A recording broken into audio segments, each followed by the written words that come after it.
మీకు తెలుసా కొంగకి ఎందుకు ఎర్రముఖం ఉంటుందో? ఈ రహస్యం చాలామందికి తెలియదు. ఒకప్పుడు అడవిలో ఒక చాలా గర్వంగా ఉండే కొంగ ఉండేది.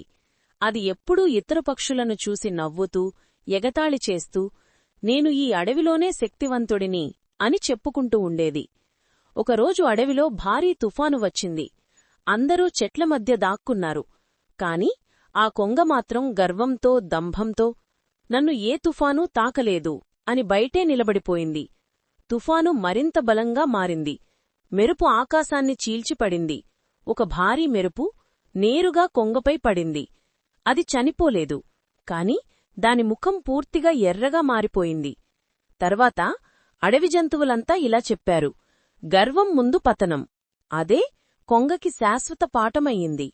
అలా ఆ రోజునుంచి కొంగకు ఎర్రరంగు ముఖం ఒక అహంకారానికి వచ్చిన శిక్షగా మిగిలిపోయింది. మోరల్: గర్వం మానవుణ్ణి, జంతువుని ఒకేలా దహనం చేస్తుంది.